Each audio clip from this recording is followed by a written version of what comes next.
नमः शिवाय। हे प्रिय शिव भक्तों, आज हम श्री श्री महापुराण की रुद्र संहिता पार्वती खंड के 44वें अध्याय में प्रवेश कर रहे हैं। इस अध्याय के अंतर्गत आप मैना माता का विलाप, शिवजी जी के साथ कन्या का विवाह ना करने का हठ आदि प्रसंग का श्रवण करेंगे। आइए प्रारंभ करते हैं।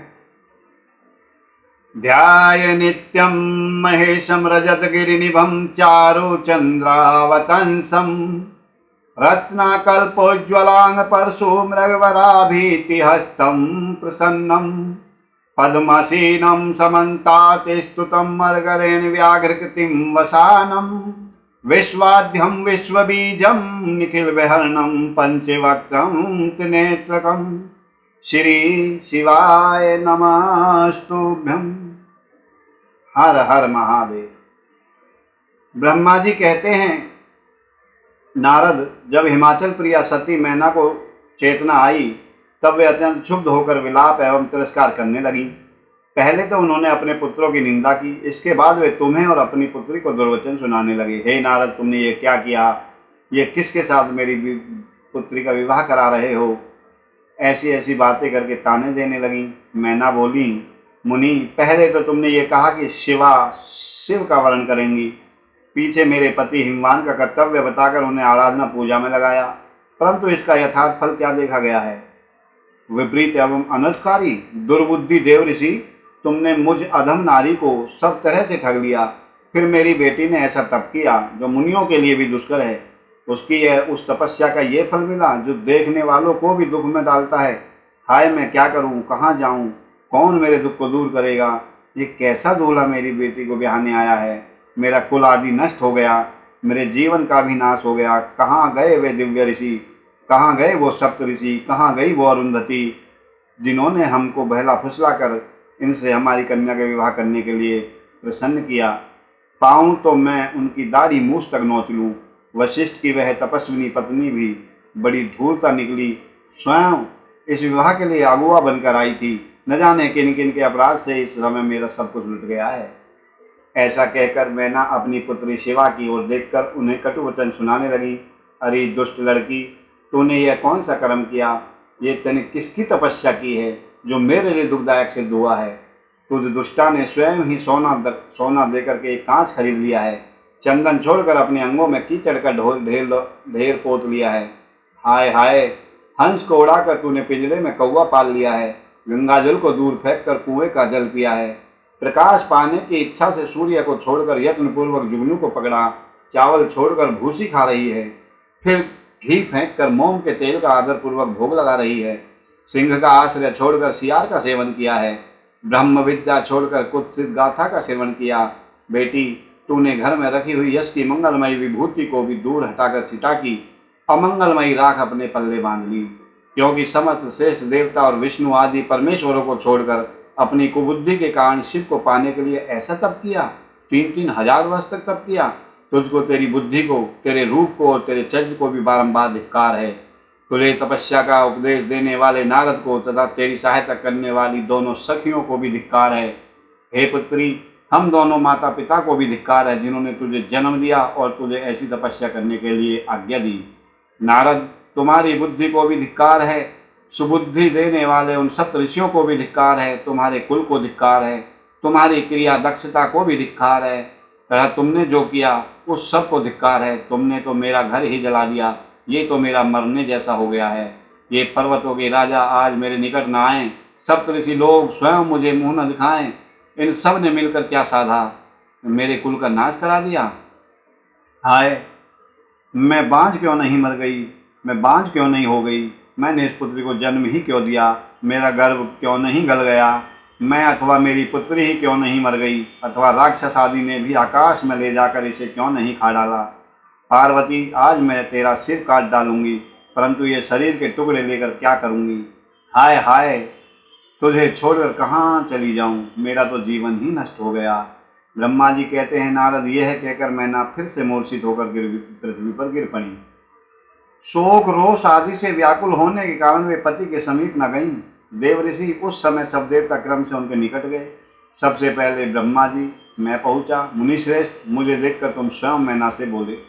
नारद ने कहा, पतिव्रते, तुम्हें पता नहीं, वास्तव में भगवान शिव का रूप बड़ा सुंदर है। उन्होंने लीला से ऐसा रूप धारण कर लिया है, यह उनका यथार्थ रूप है ही नहीं। इसलिए तुम क्रोध छोड़कर स्वस्थ हो जाओ, हठ छोड़कर विवाह का कार्य करो और अपनी शिवा का हाथ शिव के हाथों में दे दो। तुम्हारी ये बात सुनकर मैना तुमसे बोली, उठो, यहाँ से दूर चले जाओ, भाग जाओ, तुम दुष्ट और अधमों के शिरोमणि हो।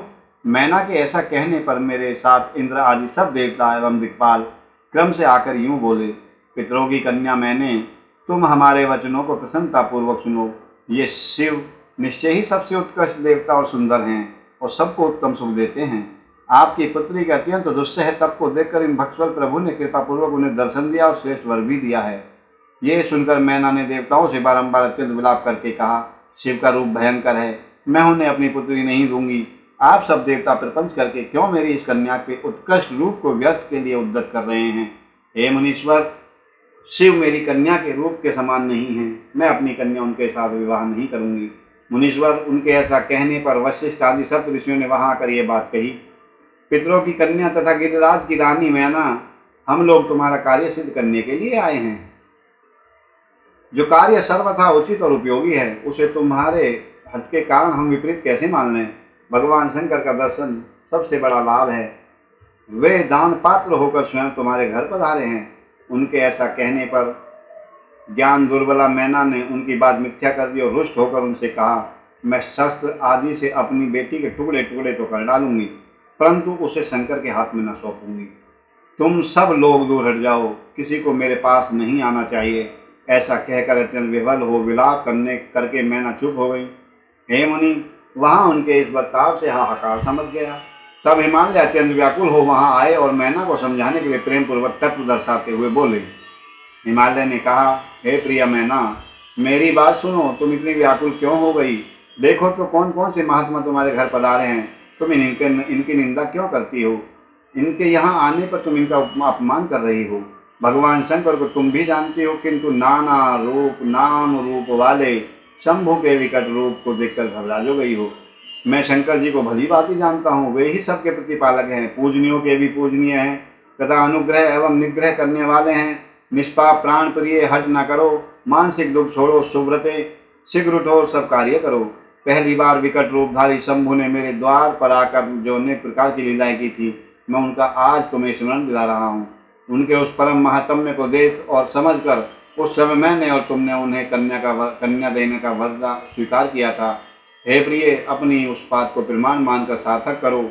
इस बात को सुनकर शिवा की माता मैना हिमालय से बोली, नाथ, मेरी बात सुनिए और सुनकर आपको वैसा ही करना चाहिए। आप अपनी पुत्री पार्वती के गले में रस्सी बांधकर इसे बेखट के पर्वत से नीचे तो गिरा दीजिए, परंतु मैं इसे हर के हाथ में नहीं दूंगी। अथवा नाथ, अपनी इस बेटी को ले जाकर मैं निर्दयतापूर्वक समुद्र में तो डुबा दूंगी। गिरिराज, ऐसा करके आप पूर्ण सुखी हो जाइए। स्वामी, यदि विकट रूपधारी रुद्र को आप पुत्री दे देंगे तो मैं निश्चय ही अपना शरीर त्याग दूंगी। मैना ने जब हठपूर्वक ऐसी बात कही, तब पार्वती स्वयं आकर यह रमणीय वचन बोली, माँ, तुम्हारी बुद्धि तो बड़ी शुभकारक है, इस समय विपरीत कैसे हो गई। धर्म का अवलंबन करने वाली होकर भी तुम धर्म को कैसे छोड़ रही हो। ये रुद्रदेव सबकी उत्पत्ति के कारणभूत साक्षात ईश्वर हैं, इनसे बढ़कर दूसरा कोई नहीं। समस्त श्रुतियों में ये वर्णन है कि भगवान शंभु सुंदर रूप वाले तथा सुखद हैं, कल्याणकारी महेश्वर समस्त देवताओं के स्वामी एवं स्वयं प्रकाश हैं। इनके नाम और रूप अनेक हैं। माताजी श्री विष्णु और ब्रह्मा आदि भी इनकी सेवा करते हैं। ये सबके अधिष्ठान हैं, कर्ता हर्ता और स्वामी हैं। विकारों की इन तक पहुँच नहीं है। ये तीनों देवताओं के स्वामी अविनाशी एवं सनातन हैं। इनके लिए सब देवता किंकर होकर के तुम्हारे द्वार पर पधारे हैं और उत्सव मना रहे हैं। इससे बढ़कर सुख की बात और क्या हो सकती है। अतः यत्न पूर्वक उठो और जीवन सफल करो। मुझे शिव के हाथ में सौंप दो और अपने गृहस्थाश्रम को सार्थक करो। माँ, मुझे परमेश्वर शंकर की सेवा में दे दो। मैं स्वयं तुमसे ये बात कहती हूँ, तुम मेरी इतनी सी ही विनती मान लो। यदि तुम इनके साथ हाथ में मुझे नहीं दोगी तो मैं किसी दूसरे का वरण भी नहीं करूँगी, क्योंकि जो सिंह का भाग है उसे दूसरों को ठगने वाला सियार कैसे पा सकता है। माँ, मैंने मन, वाणी और क्रिया द्वारा स्वयं हर का वरण किया है, हर का ही वरण किया है। अब तुम्हारी जैसी इच्छा हो वैसा करो। ब्रह्मा जी कहते हैं, नारद, पार्वती की ये बात सुनकर शैलेश्वर प्रिया मैना बहुत ही उत्तेजित हो गई और पार्वती को डांटती हुई दुर्वचन कहकर रोने तथा विलाप करने लगी। तदनंतर स्वयं मैंने तथा सनकादिक सिद्धों ने भी मैना को बहुत समझाया, परंतु वे किसी की बात न मानकर सबको डांटती रहीं। इस बीच उनके सुदृढ़ एवं महान हट की बात सुनकर शिव प्रिय भगवान विष्णु भी तुरंत वहां पहुंचे और इस प्रकार बोले। श्री हरि ने कहा, देवी, तुम पितरों की मानसी पुत्री एवं उन्हें बहुत भी प्यारी हो, साथ ही गिरिराज हिमालय की गुणवती पत्नी हो। इस प्रकार तुम्हारा संबंध साक्षात ब्रह्मा जी के उत्तम कुल से है। संसार में तुम्हारे सहायक भी ऐसे ही हैं। तुम धन्य हो, मैं तुमसे क्या कहूँ। तुम तो धर्म की आधारभूता हो, फिर धर्म का त्याग कैसे करती हो। तुम ही अच्छी तरह सोचो तो सही। संपूर्ण देवता, ऋषि, ब्रह्मा जी और मैं सभी लोग विपरीत बात ही क्यों कहेंगे। तुम शिव को नहीं जानती। वे निर्गुण भी हैं और सगुण भी हैं, कुरूप भी हैं और स्वरूप भी हैं, सबके सेव्य तथा सत्पुरुषों के आश्रय हैं। उन्हीं ने मूल प्रकृति रूपा देवी ईश्वरी का निर्माण किया है और उसके बगल में पुरुषोत्तम का निर्माण करके दिखाया। उन्हीं दोनों से सगुण रूप में मेरी तथा ब्रह्मा की भी उत्पत्ति हुई है। फिर लोगों का हित करने के लिए वे स्वयं भी रुद्र रूप से प्रकट हुए हैं। तदनंतर वेद, देवता तथा स्थावर जंगम रूप से जो कुछ दिखाई देता है वह सारा जगत भी भगवान शंकर से ही उत्पन्न हुआ है। उनके रूप का ठीक ठीक वर्णन अब तक कौन कर सका है अथवा कौन उनके रूप को जानता है। मैंने और ब्रह्मा जी ने भी जिनका अंत नहीं पाया, उनका पार दूसरा कौन पा सकता है। ब्रह्मा से लेकर कीट पर्यंत जो कुछ जगत में दिखाई देता है वह सब शिव का ही रूप है, ऐसा जानो। इस विषय में कोई अन्यथा विचार नहीं करना चाहिए। वे ही अपनी लीला से ऐसे रूप में अवतीर्ण हुए हैं और शिवा के तप के प्रभाव से तुम्हारे द्वार पर आए हैं। अतः हिमाचल की पत्नी, तुम दुख छोड़ो और शिव का भजन करो। इससे तुम्हें महान आनंद प्राप्त होगा और तुम्हारा सारा क्लेश मिट जाएगा। ब्रह्मा जी कहते हैं, नारद, श्री विष्णु जी के द्वारा इस प्रकार समझाई जाने पर मैना का मन कुछ कोमल तो हुआ, परंतु शिव को कन्या न देने की हट उन्होंने तब भी नहीं छोड़ी। शिव की माया से मोहित होने के कारण ही उन्होंने ऐसा दुराग्रह किया था। उस समय मैना ने शिव के महत्व को स्वीकार कर लिया। कुछ ज्ञान हो जाने पर उन्होंने श्री हरि से कहा, यदि भगवान शिव सुंदर शरीर धारण कर लें तब मैं उन्हें अपनी पुत्री दे सकती हूँ, अन्यथा कोटि उपाय करने पर भी नहीं दूंगी। यह बात मैं सच्चाई और दृढ़ता के साथ कह रही हूँ। ऐसा कहकर दृढ़ता पूर्वक उत्तम व्रत का पालन करने वाली मैना शिव की इच्छा से प्रेरित होकर के चुप हो गई। धन्य है शिव की माया जो सबको मुंह में डाल देती है। अगला अध्याय 45वां अध्याय। इसके अंतर्गत आप भगवान शिव का अपने परम सुंदर दिव्य रूप का प्रकट करना आदि का प्रसंग सुनेंगे। ब्रह्मा जी कहते हैं, नारद, इसी समय भगवान विष्णु से प्रेरित होकर के तुम शीघ्र ही भगवान शंकर को अनुकूल बनाने के लिए उनके निकट गए। वहां जाकर देवताओं का कार्य सिद्ध करने की इच्छा से अनेक प्रकार के स्तोत्रों द्वारा तुमने रुद्रदेव को संतुष्ट किया। ओम नमो भगवते श्री रुद्राय नमः। ओम श्री तत्पुरुषाय विद्महे ओम श्री तत्पुरुषाय विद्महे महादेवाय धीमहि तन्नो रुद्राय प्रचोदयात्। इस तरह की आपने भगवान जी की, भोलेनाथ रुद्रदेव की स्तुति की। तुम्हारी बात सुनकर शंभु ने प्रसन्नता पूर्वक अद्भुत, उत्तम एवं दिव्य रूप धारण कर लिया। ऐसा करके उन्होंने अपने दयालु स्वभाव का परिचय दिया। हे मुनि, भगवान शंभु का वह स्वरूप कामदेव से भी अधिक सुंदर तथा लावण्य का परम आश्रय था। उसका दर्शन करके तुम बड़े प्रसन्न हुए और उस स्थान पर गए जहाँ सबके साथ वहाँ मैना विद्यमान थी। वहां पहुंचकर तुमने कहा, विशाल नेत्र वाली मैंने भगवान शिव के उस सर्वोत्तम रूप का दर्शन करो। यह रूप प्रकट करके उनका में शिव ने तुम पर बड़ी कृपा की है। तुम्हारी ये बात सुनकर शैलराज की पत्नी मैना आश्चर्यचकित हो गई। उन्होंने शिव के उस परम आनंददायक रूप का दर्शन किया जो करोड़ों सूर्यों के समान तेजस्वी, सर्वांग सुंदर, विचित्र वस्त्रधारी तथा अनेकों प्रकार के आभूषणों से विभूषित था। वह अत्यंत प्रसन्न, सुंदर हास्य से सुशोभित, ललित लावण्य से लसित, मनोहर गौरवर्ण, धुतिमान तथा चंद्रलेखा से अलंकृत था। विष्णु आदि संपूर्ण देवता बड़े प्रेम से भगवान शिव की सेवा कर रहे थे। सूर्य देव ने छत्र लगा रखा था। चंद्रदेव मस्तक का मुकुट बनकर उनकी शोभा बढ़ा रहे थे। इन सब साधनों से भगवान शंकर सर्वदा रमणीय जान पड़ते थे। उनका वाहन भी अनेक प्रकार के आभूषणों से विभूषित था। उसकी महाशोभा का वर्णन नहीं हो सकता था। गंगा और यमुना भगवान शिव को सुंदर चवन डुला रही थी और 8 सिद्धियां उनके आगे नाच रही थीं। उस समय में भगवान विष्णु तथा इंद्र आदि देवता अपने अपने वेश को भली भांति विभूषित करके पर्वतवासी भगवान शिव के साथ चल रहे थे। नाना रूपधारी शिव के गण खूब सज धज कर अत्यंत आनंदित और शिव के आगे आगे चल रहे थे। सिद्ध उपदेवता, समस्त मुनि तथा अन्य लोग भी महान सुख का अनुभव करते हुए अत्यंत प्रसन्नता पूर्वक शिव के साथ यात्रा कर रहे थे। इस प्रकार देवता आदि सब लोग विवाह देखने के लिए उत्कंठित हो खूब सज धज कर अपनी पत्नियों के साथ परब्रह्म शिव का यशोगान करते हुए जा रहे थे। विश्वावसु आदि गंधर्व अप्सराओं के साथ होकर के शंकर जी के उत्तम यश का गान करते उनके आगे आगे चल रहे थे। मुनिश्रेष्ठ महेश्वर के शैलराज के द्वार पर पधारते समय इस प्रकार वहां अनेकों प्रकार का महान उत्सव हो रहा था। हे मुनीश्वर, उस समय वहां परमात्मा शिव की जैसी शोभा हो रही थी, उसका विशेष रूप से वर्णन करने में कोई भी समर्थ हो ही नहीं सकता। उन्हें वैसे विलक्षण रूप में देखकर मैना क्षण भर के लिए चित्त लिखी सी रह गई। फिर बड़ी प्रसन्नता के साथ बोली, महेश्वर, मेरी पुत्री धन्य है जिसने बड़ा भारी तप किया और उस तप के प्रभाव से आप मेरे इस घर में पधारे। पहले जो मैंने आप शिव की अक्षम्य निंदा की है उसे मेरी शिवा के स्वामी शिव आप क्षमा करें और इस समय पूर्णतः प्रसन्न हो जाएं। ब्रह्मा जी कहते हैं, नारद इस प्रकार बात करके चंद्रमौली शिव की स्तुति करती हुई शैल प्रिया मैना ने उन्हें हाथ जोड़कर प्रणाम किया। फिर वे लज्जित हो गईं। इतने में ही बहुत सी पूर्ववासिनी स्त्रियां भगवान शिव के दर्शन की लालसा लेकर के अनेक प्रकार के काम छोड़कर वहां आ पहुंची। जो जैसी थी वैसे ही अस्त व्यस्त रूप में दौड़ आईं।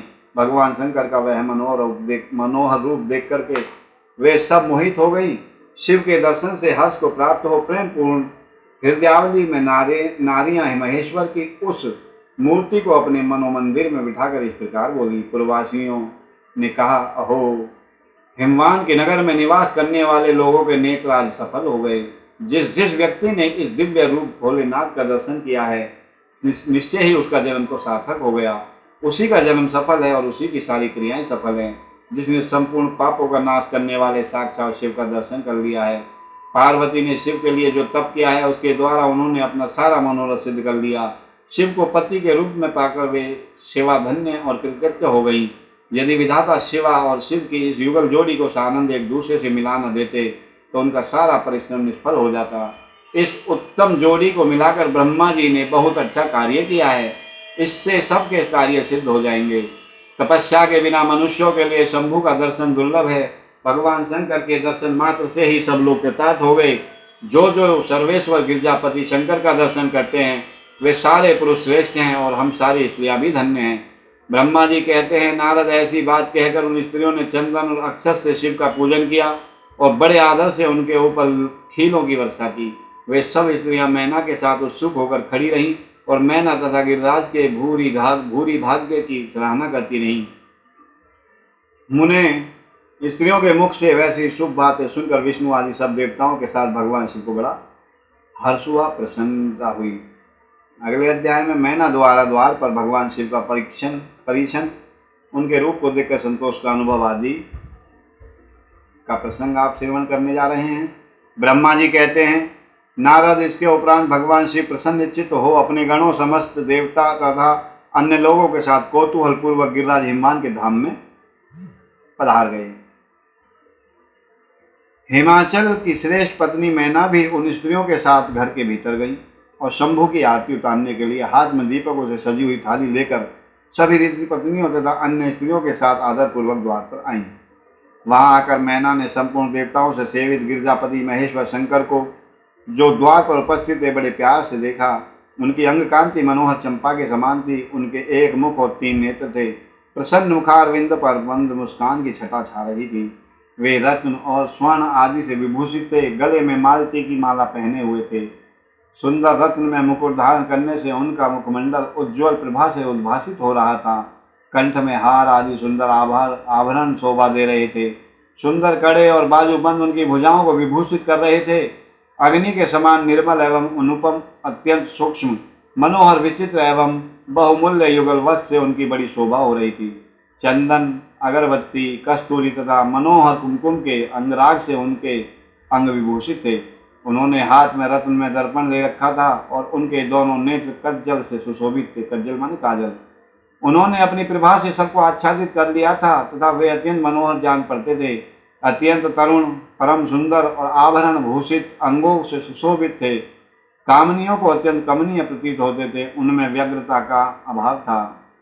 उनका मुखारविंद कोटि चंद्रमाओं से भी अधिक आह्लाददायक था, आनंददायक था। उनके श्री अंगों की छवि कोटि कामदेवों से भी अधिक मनोहारिणी थी। वे अपने सभी अंगों से परम सुंदर थे। ऐसे सुंदर रूप वाले उत्कृष्ट देवता भगवान शिव को जमाता के रूप में अपने सामने खड़ा देख करके मैना की सारी शोक चिंताएं दूर हो गईं।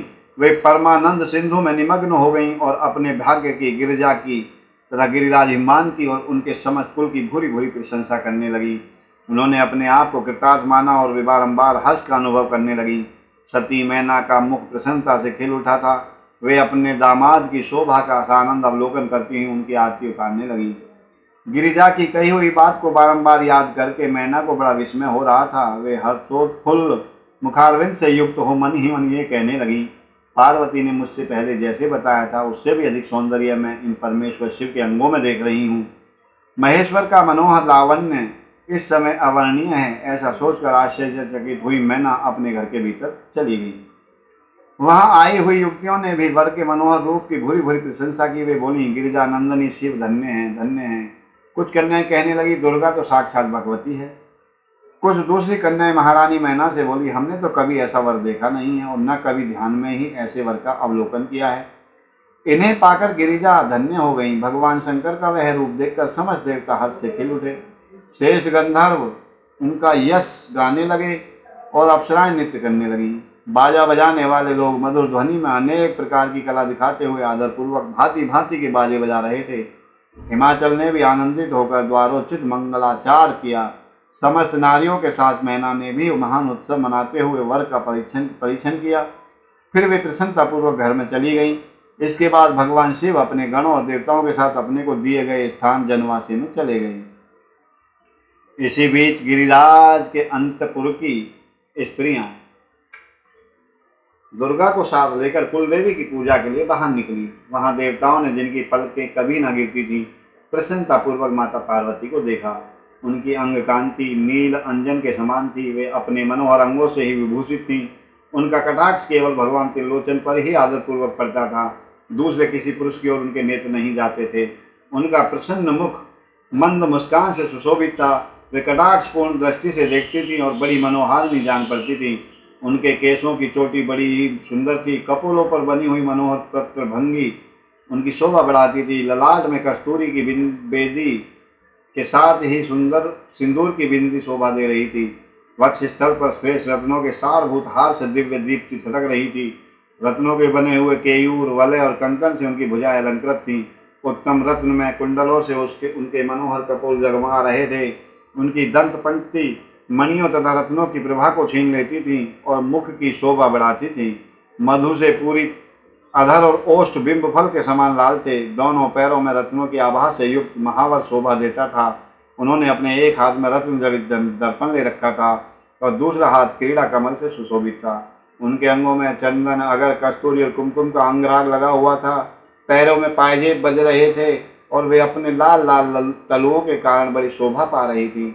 समस्त देवता आदि ने जगत की आदि कारणभूता जगत जननी पार्वती को देखकर भक्ति भाव से मस्तक झुकाकर मैना सहित उनको प्रणाम किया। त्रिलोचन शिव ने भी बड़ी प्रसन्नता के साथ कनखियों से उन्हें देखा और उनमें सती की आकृति देखकर अपनी विरह वेदना को त्याग दिया। शिवा पर आंखें गड़ाकर शिव भगवान उस समय सब कुछ भूल गए। उनके सारे अंगों में रोमांच हो आया। वे हर्ष का अनुभव करते हुए गौरा की ओर देखने लगे। गौरी उनकी आंखों में समा गई थी। इधर कालीपुरी से बाहर जाकर अंबिका देवी की पूजा करने के पश्चात ब्राह्मण पत्नियों के साथ पुनः अपने पिता के रमणीय भवन में पार्वती जी लौट आईं। भगवान शंकर भी मुझ ब्रह्मा, विष्णु और देवताओं के साथ हिमाचल के बताए हुए अपने नियत स्थान पर पहुंच गए। वहां गिरिराज के द्वारा अनेक प्रकार की सुंदर समृद्धि से सम्मानित हुए वे सब लोग सुखपूर्वक ठहर गए और भगवान शिव की सेवा करने लगे। 47वें अध्याय में अब हम प्रवेश कर रहे हैं। इसके अंतर्गत आप वर पक्ष के आभूषणों से विभूषित सेवा की नीराजना। कन्यादान के समय वर के साथ सब देवताओं का हिमाचल के घर में आंगन में विराजना तथा वर वधु के द्वारा एक दूसरे का पूजन आदि का प्रसंग श्रवण करेंगे। ब्रह्मा जी कहते हैं, नारद तदनंतर गिरि श्रेष्ठ हिमवान ने प्रसन्नता और उत्साह के साथ वेद मंत्रों द्वारा दुर्गा और शिवाजी का उपस्नान कराया।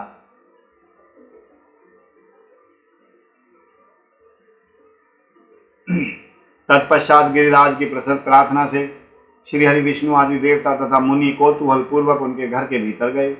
वहां उन्होंने वैदिक और लौकिक आचार का यथार्थ रीति से पालन करके भगवान शिव के दिए हुए आभूषणों से देवी शिवा को अलंकृत किया। सखियों और ब्राह्मणों की पत्नियों ने पहले पार्वती को स्नान करवाया, फिर सब प्रकार से वस्त्र आभूषणों द्वारा विभूषित करके उनकी आरती उतारी। तीनों लोकों की जननी महाशैल पुत्री भूषणों से सुसज्जित होकर मन ही मन भगवान शिव का ध्यान करती हुई उस समय उनकी शोभा बड़ी हो रही थी। उस अवसर पर दोनों पक्षों में महान आनंददायक उत्सव होने लगा। ब्राह्मणों को शास्त्रोक्त रीति से अनेक प्रकार का दान दिया गया। अन्य लोगों को भी वहां भांति भांति के बहुत से द्रव्य बांटे गए। विशेष उत्सव के साथ गीत और वाद्य आदि के द्वारा लोगों का मनोरंजन किया गया। तदनंतर ब्रह्मा, भगवान विष्णु, इंद्र आदि देवता तथा मुनि ये सब के सब बड़ी प्रसन्नता के साथ सानंद उत्सव मनाते हुए भक्ति भाव से शिवा को प्रणाम करके शिव के चरणारविंदों के चिंतन पूर्वक हिमाचल की आज्ञा लेकर अपने अपने स्थान पर चले गए। इसके बाद गर्ग जी ने कन्यादान का समय जान हिमाचल से श्री शंकर तथा बरातियों को बुलाने के लिए कहा। फिर तो बाजे बजने लगे। हिमाचल के मंत्रियों ने जाकर वर और बारातियों से शीघ्र पधारने के लिए प्रार्थना की। वे बोले, कन्यादान के लिए उचित समय आ गया है, अतः आप लोग शीघ्र मंडप में पधारें। तदनंतर भगवान शिव को सुंदर वस्त्र आभूषणों से सुसज्जित करके वृषभ की पीठ पर बिठाया गया और जय बोलते हुए सब लोग चले। भगवान शंकर को आगे करके बाजे बजाते कौतुक करते हुए सब बाराती हिमाचल के घर को चले आए। हिमाचल के भेजे हुए ब्राह्मण तथा श्रेष्ठ पर्वत कौतूहल पूर्वक शंभू के आगे आगे चलते थे, बारात की अगवानी कर रहे थे। भगवान के मस्तक पर बहुत बड़ा छत्र तना हुआ था। सब ओर से उन्हें चवर डुलाया जाता था तथा वे महेश्वर चंद्रोवे के नीचे होकर चलते थे। मैं, विष्णु, इंद्र और लोकपाल आगे रहकर उत्तम शोभा से सुशोभित हो रहे थे।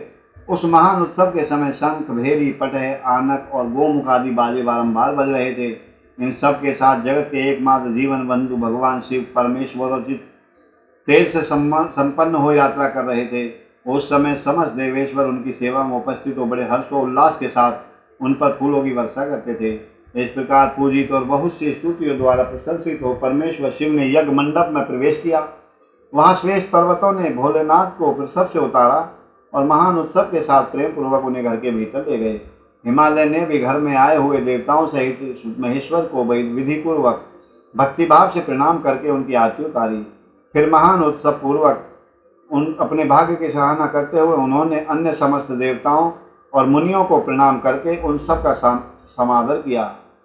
श्री विष्णु सहित महेश्वर को तथा मुख्य मुख्य देवताओं को पाद अर्घ दे करके हिमालय उन्हें अपने भवन के भीतर ले गए और आंगन में रत्न में सिंहासनों के ऊपर मुझको, विष्णु को, शंकर जी को तथा अन्य विशिष्ट व्यक्तियों को बिठाया। उस समय मैना ने अपनी सखियों, ब्राह्मण पत्नियों तथा अन्य पुरंदरियों के साथ आकर सानंद आरती उतारी। कर्मकांड के ज्ञाता पुरोहित महात्मा शंकर के लिए मधुपर्क पूजन आदि जो जो आवश्यक कृत्य थे उन सबको सहर्ष संपन्न किया। फिर मेरे कहने से पुरोहितों ने प्रस्ताव के अनुरूप उत्तम मंगल में कार्य आरंभ किया। इसके बाद हिमालय ने अंतर्वेदी में जहाँ समस्त आभूषणों से विभूषित उनकी कृशांगी कन्या वेदी के ऊपर विराजमान थी, वहाँ मेरे और विष्णु के साथ महादेव जी को ले गए। तदनंतर बृहस्पति आदि विद्वान बड़े उत्साह से संपन्न हो कन्यादान उचित लग्न की प्रतीक्षा करने लगे। गर्ग जी ने पुण्याहवचन करते हुए पार्वती जी की अंजलि में चावल भरे और शिव जी के ऊपर अक्षत छोड़ा। परम उदास सुमुखी पार्वती ने दही, अक्षत, कुश और जल से वहां रुद्रदेव का पूजन किया, जिनके लिए शिवा ने बड़ी भारी तपस्या की थी। उन भगवान शिव को बड़े प्रेम से देखते हुए वहां अत्यंत शोभा पा रही थी। फिर मेरे और गर्ग आदि मुनियों के कहने से शंभु ने लोकाचार वास शिवा का पूजन किया। इस प्रकार परस्पर पूजन करते हुए वे दोनों जगन में पार्वती परमेश्वर वहां बहुत सुशोभित हो रहे थे। त्रिभुवन की शोभा से प्रसन्न संपन्न हो परस्पर देखते हुए उन दोनों दंपतियों की लक्ष्मी आदि देवियों ने विशेष रूप से आरतियां उतारी। अब हम आ गए हैं 48वें अध्याय में प्रवेश कर रहे हैं। ये वो अध्याय है जिसके अंतर्गत आप भगवान शिव पार्वती के विवाह का आरंभ, हिमालय द्वारा शिव के गोत्र के विषय में प्रश्न आदि का प्रसंग श्रवण करेंगे। ब्रह्मा जी कहते हैं, नारद, इसी समय वहां गर्गाचार्य से प्रेरित हो मैना सहित हिमवान ने कन्यादान का कार्य प्रारंभ किया। उस समय वस्त्र आभूषणों से विभूषित महाभागा मैना सोने का कलश लिए पति हिमवान के दाहिने भाग में बैठी। तत्पश्चात पुरोहित सहित हर्ष से भरे हुए शैलराज ने पाद आदि के द्वारा वर का पूजन करके वस्त्र, चंदन और आभूषणों द्वारा उनका वर्ण किया। इसके बाद हिमाचल ने ब्राह्मणों से कहा, आप लोग तिथि आदि के कीर्तन पूर्वक कन्यादान के संकल्प वाक्य का प्रयोग बोलें, उसके लिए अवसर आ गया है।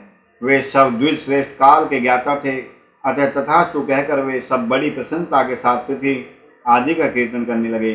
तदनंतर सुंदर लीला करने वाले परमेश्वर शंभु के द्वारा मन ही मन प्रेरित हो हिमाचल ने प्रसन्नतापूर्वक हंसकर उनसे कहा, शंभु, आप अपने गोत्र का परिचय दें, प्रवर, कुल, नाम, वेद और शाखा का प्रतिपादन करें, अब अधिक समय न बिताएं। हिमाचल की यह बात सुनकर भगवान शंकर सुमुख होकर भी विमुख हो गए, अशोचनीय होकर भी तत्काल शोचनीय अवस्था में पड़ गए। उस समय शेष देवताओं, मुनियों, गंधर्वों, यक्ष और सिद्धों ने देखा कि भगवान शिव के मुख से कोई उत्तर नहीं निकल रहा है। नारद ये देखकर तुम हंसने लगे और महेश्वर का मन ही मन स्मरण करके गिरिराज हिमवान से ये बोले। नारद ने कहा, पर्वतराज, तुम मूर्खता के वशीभूत होकर कुछ भी नहीं जानते। महेश्वर से क्या कहना चाहिए और क्या नहीं, इसका तुम्हें पता तक नहीं है। वास्तव में तुम बड़े बहिर्मुख हो। तुमने इस समय साक्षात हर से उनका गोत्र पूछा है और उसे बताने के लिए उन्हें प्रेरित भी कर रहे हो।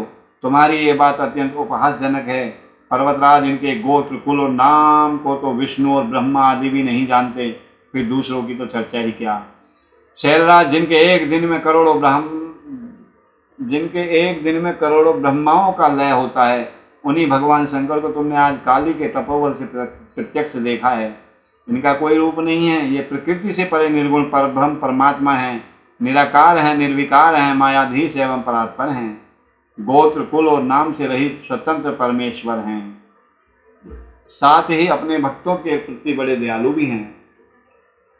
भक्तों की इच्छा से ही ये निर्गुण से सगुण हो जाते हैं, निराकार होते हुए भी सुंदर शरीर धारण कर लेते हैं और अनामा होकर भी बहुत से नाम वाले हैं।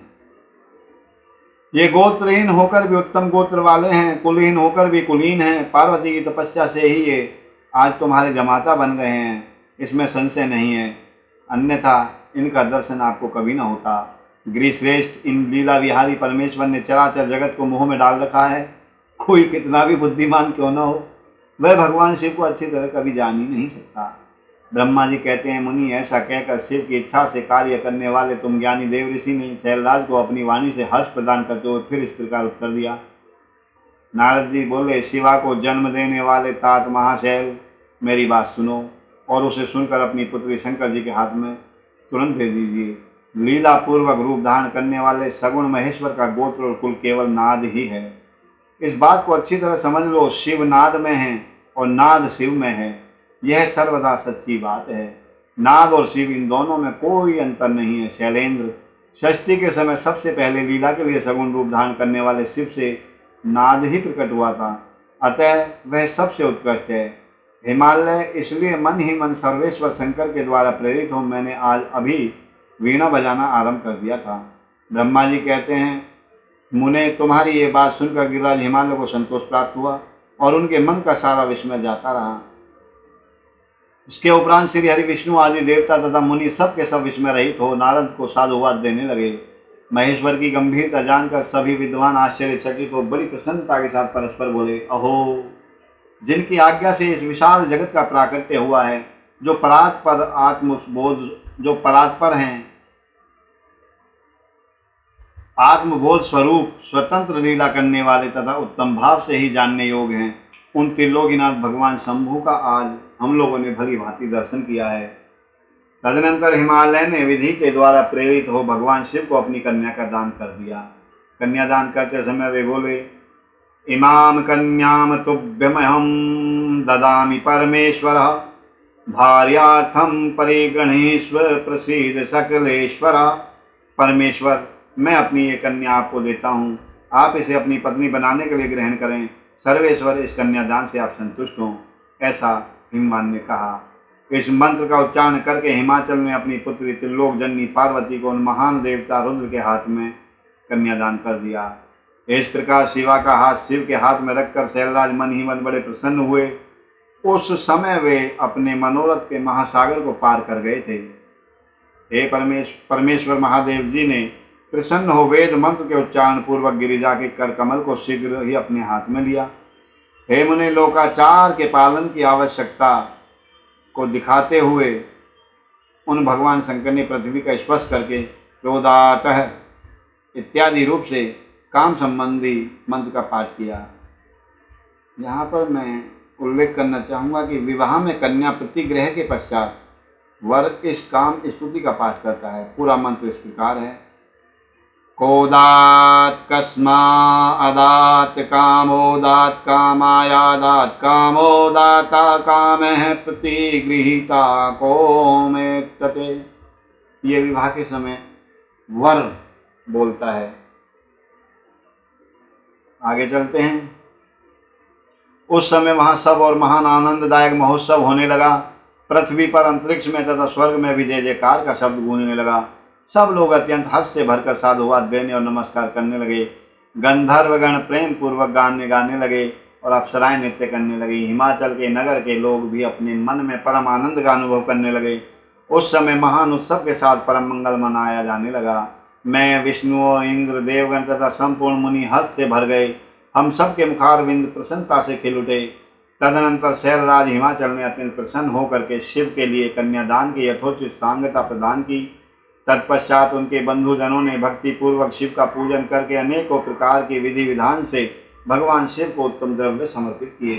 हिमालय में दहेज में अनेक प्रकार के द्रव्य, रत्न, पात्र, 1,00,000 सुसज्जित गाय, 1,00,000 सजे सजाए घोड़े, करोड़ हाथी और उतने ही स्वर्ण जटित रथ आदि वस्तुएं दी। इस प्रकार परमात्मा शिव को विधि पूर्वक अपनी पुत्री कल्याणमयी पार्वती का दान करके हिमालय के साथ हो गए। इसके बाद शैलराज ने यजुर्वेद की माध्यंगिनी शाखा में वर्णित स्तोत्र के द्वारा उन दोनों को हाथ जोड़कर प्रसन्नता पूर्वक उत्तम वाणी में परमेश्वर शिव की स्तुति की। तत्पश्चात वेद वेदता हिमाचल की आज्ञा देने पर मुनियों ने बड़े उत्साह के साथ शिवा के सिर पर अभिषेक किया और महादेव जी का नाम लेकर उस अभिषेक की विधि पूरी की। मुने उस समय बड़ा आनंददायक महोत्सव हो रहा था। हर हर महादेव। इस प्रकार भगवान भोलेनाथ का श्री पार्वती माता के साथ विवाह संपन्न हुआ। ओम नमः शिवाय, ओम नमः शिवाय, ओम नमः शिवाय, ओम नमः शिवाय, ओम नमः शिवाय, ओम नमः शिवाय, ओम नमः शिवाय। आज हमने माता पार्वती का विवाह भगवान भोलेनाथ के साथ कराया है। अब आगे की कथा कल सुनाएंगे। कृपया कथा सुनने के लिए बने रहें। भगवान भोलेनाथ का आशीर्वाद प्राप्त करते रहें। हे भगवान भोलेनाथ, मेरी आपसे प्रार्थना है कि आप संसार के प्रत्येक जीव का कल्याण करें, सबका मंगल करें। जिस प्रकार आपने राजा हिमवान पर अपनी कृपा करके उनकी पुत्री का वरण किया था, उसी प्रकार हम सब पर भी अपनी कृपा करें और हमारे दुखों का निवारण करें। हर हर महादेव। आइए, जैसे हमने ये स्तुति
जय शिव ओंकारा, भोले हर शिव ओंकारा।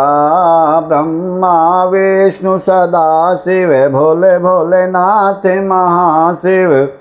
अर्धांगी धारा, ओम हर हर हर महादेव। एकानन चतुरानन पंचानन राजे, ओ भोले पंचानन राजे। हंसानन गरुड़ासन, हंसानन गरुड़ासन। वृषवाहन साजे, ओम हर हर हर महादेव। ओ भुज चार चतुर भुज, 10 भुज थे सोहे, भोले 10 भुज थे सोहे। तीनों रूप निरखता, भोले जी का रूप निरखता। त्रिभुवन जन मोहे, ओम हर हर हर महादेव। अक्षय माला बन माला, मुंडे माला धारी, भोले मुंडे माला धारी। चंदन मृग मधु सोहे, चंदन मृग मधु सोहे। भाले शशिधारी, ओम हर हर हर महादेव। श्वेतांबर पीतांबर बाघांबर अंगे, ओ भोले बाघांबर अंगे। सनकादिक ब्रह्मादिक, सनकादिक ब्रह्मादिक। भूतादिक संगे, ओम हर हर हर महादेव। कर में मध्य कमंडल, चक्र त्रिशूल धरता, भोले चक्र त्रिशूल धरता। जग करता जग हरता, सुख करता दुख हरता। जग पालन करता, ओम हर हर हर महादेव। ब्रह्मा विष्णु सदा शिव, जानत अविवेका, भोले जानत अविवेका। प्रणवाक्षर के मध्य, ओमाक्षर के मध्य। ये तीनों एका, ओम हर हर हर महादेव। काशी में विश्वनाथ, नंदी ब्रह्मचारी, ओ भोले नंदी ब्रह्मचारी। नित उठ भोग लगावे, भोले जी का दर्शन पावे। महिमा अति भारी, ओम हर हर हर महादेव। लक्ष्मी वर गायत्री, पार्वती के संगे, भोले पार्वती के संगे। अर्धांगिनी ओ भोला लहरी, अर्धांगिनी ओ शिव लहरी। सिर सोहत गंगे, ओम हर हर हर महादेव। पार्वती पर्वत पे विराजे, भोले कैलासा, मेरे बाबा कैलासा। आके धतूर का भोजन, आके धतूर का भोजन। भस्मी में वासा, ओम हर हर हर महादेव। त्रिगुण स्वामी जी की आरती जो कोई नर गावे, ओ भोले प्रेम सहित गावे। कहते शिवानंद स्वामी, मन भजत हरि हर स्वामी। मन वांछित फल पावे, ओम हर हर हर महादेव। ओम जय शिव ओंकारा, भोले हर शिव ओंकारा। भोला पार्वती का प्यारा, शिव ओढ़े मृग छाला। शंभु पीते भंग प्याला, भोले रहते मत वाला। जटा में गंगा विराजे, मस्तक पे चंद्रमा सोहे। आसन मृग छाला, ओम हर हर हर महादेव। ओम नमः शिवाय। अगर आपको कथा वाचन अच्छा लगा हो, आपके मन को प्रसन्नता हुई हो, तो मेरी वीडियो को लाइक करें, कमेंट करें और शेयर करें। चैनल को सब्सक्राइब करना ना भूलें। हर हर महादेव।